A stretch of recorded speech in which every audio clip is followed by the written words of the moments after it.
ইবলিস কিন্তু শুধু মন থেকেই বলেনি যে খলাকতানি মিন নার ওয়া খলাকতাহু মিন তিন, আমি কেন তাকে সেজদা করব আদমকে, আদম তো মাটির তৈরি আর আমি তো আগুনের তৈরি। এটা ইবলিসের শুধু মৌখিক স্টেটমেন্ট ছিল না, কারণ কি ছিল? আবা ওয়াস্তাকবার, সে উদ্ধত হয়েছিল, অহংকার প্রদর্শন করেছিল ভিতর থেকে। ইন্টারনালি সে অহংকারী ছিল, সে আন্ডার এস্টিমেট করে কথাটা বলেছে, শুধু মৌখিকভাবে বলে নাই। কিন্তু ঠিক এই ব্যক্তির ঘটনা এমনই, সে মন থেকে অহংকারী হয়ে উঠেছিল, যদিও বা সে আবেদ ছিল। এখানে আমরা যারা প্র্যাকটিসিং মুসলিম হওয়ার চেষ্টা করছি, আমাদের জন্য এখানে নিদর্শন আছে। অচত নামাজ পড়েই ভেবে বসবেন না যে অনেক কিছু করে ফেলছে, এক চিল্লা দিয়ে মনে করে ফেলবেন না যে দিনের জন্য অনেক কিছু করে ফেলছে। একটা হজ করেছেন, ওমরা করেছেন, সিয়াম রেখেছেন, দিনের জন্য দান সদকা করেছেন, একটা মাদ্রাসা মসজিদ করেছেন, ভেবে বসবেন না আপনি সব অনেক কিছু করে ফেলেছেন এবং অন্যরা সব ককরোচ তেলাপোকা, ওরা জাহান্নামে যাবে, এমনটা মনে করবেন। জানি না আমরা যে কার আমলের কতটুকু আল্লাহর কাছে কবুল হচ্ছে। তো এখানে এই ব্যক্তির সমস্যা ছিল এই, সে নিজের আমলটাকে অনেক ভারী মনে করছিল এবং সে স্টেটমেন্ট দিয়ে ফেললো যে তোকে আল্লাহ পাক মাফ করবে না। এই একটা কথা মন থেকে বলার কারণে তার ইহকাল পরকাল দুটা বরবাদ হয়ে গেল, সে জাহান্নামে চলে গেল। ঠিক আরেক ব্যক্তির ঘটনা আছে এমন, এগুলো সবগুলো রেফারেন্স আছে।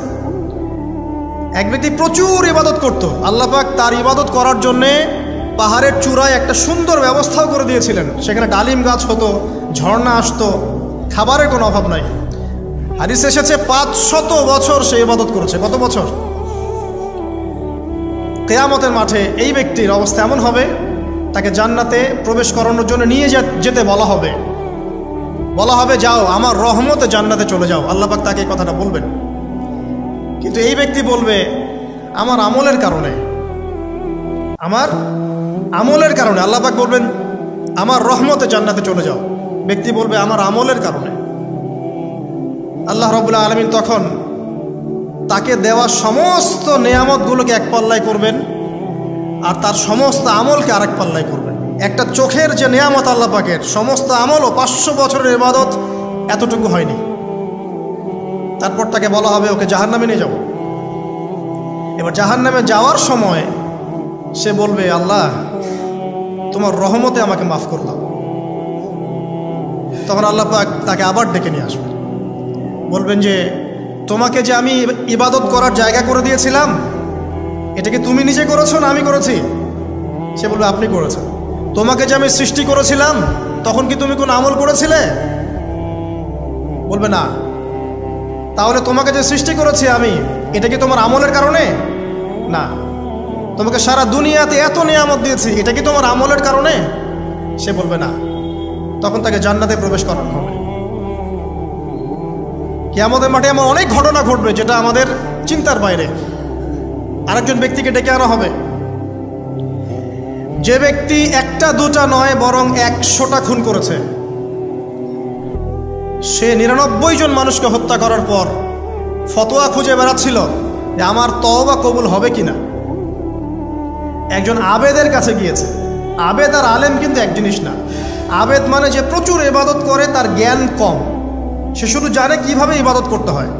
আলেম হচ্ছে সে যে শরীয়তের গভীর জ্ঞান জানে, আবার ইবাদতও করে। আবার যারা জ্ঞান আছে আমল নাই, সেও কিন্তু প্রকৃত আলেম না। প্রচুর জ্ঞান আছে কিন্তু জ্ঞান অনুযায়ী আমল করে না, সেও কিন্তু প্রকৃত আলেম নন। এবার আসেন, তো এই আবেদের কাছে গিয়ে সে বলছে আমার কি ক্ষমা হবে? আমি 99টা খুন করেছি। সে বলল তোমার আবার ক্ষমা? তোমার ক্ষমা নাই। তখন এই ব্যক্তি এই আবেদকে হত্যা করে 100টা খুন পূর্ণ করলো, ওকেও সে মেরে ফেলছে। আমার ক্ষমাই হবে না তো তোর বেঁচে থাকার কি দরকার, তুইও মর। এই ব্যক্তির মধ্যে একটা চেতনা তৈরি করলেন যে আমাকে তওবা করতে হবে। সে তখন সার্চ করতে লাগলো আরও কোনো আলেম আছে কিনা। এরপর অনেক দূরে একজন আলেমের সন্ধান পাওয়া গেল।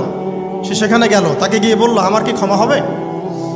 সে আলেম তাকে বলল হ্যাঁ তোমারও ক্ষমা হতে পারে, যাও তুমি ইস্তেগফার করো এবং এই এলাকা থেকে অন্য এলাকায় চলে যাও। মানে যে এলাকায় তুমি অনেক দিন ছিলে, যেখানে তুমি অনেক পাপ কাজ করেছো, এখানে থাকার দরকার নাই। তওবা করে তুমি অন্য কোথাও চলে যাও, নতুন একটা জীবন শুরু করো।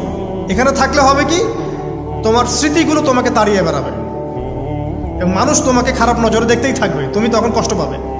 এই জন্য তুমি চলে যাও। তো চলে যেতে যেতে সে রাস্তায় ইন্তেকাল করে। এবার তার রুহ নিবে কে? এই জন্য দুদল ফেরেশতা আসছেন, জান্নাতি এবং জাহান্নামী। তাদের মধ্যে বাক বিতরটা হচ্ছে কে রুহ নিয়ে যাবে। তো জাহান্নামের ফেরেশতারা বলছেন সে এতগুলো খুন করেছে, তার রুহটা আমরা নিব। আর জান্নাতি ফেরেশতারা বলছেন না, সে তওবা করতে এসেছিল, অতএব সে আল্লাহর অভিমুখী হয়েছে, তার রুহটা আমরা নিব। আল্লাহ পাক এখানে একটা কৌশল করলেন। আল্লাহ পাক ফেরেশতাদেরকে বললেন, তোমরা রাস্তাটাকে পরিমাপ করে দেখো, যেদিকে যাচ্ছিল তার পরিমাপ বেশি নাকি যেখান থেকে এসেছে ওর পরিমাণ বেশি। আল্লাহ পাক জমিনকে আদেশ করলেন, হে জমিন তুমি প্রশস্ত হয়ে যাও। এবার পরিমাপ করে দেখা গেল সে তওবার দিকে আসছিল, এর পরিমাণটা বেশি।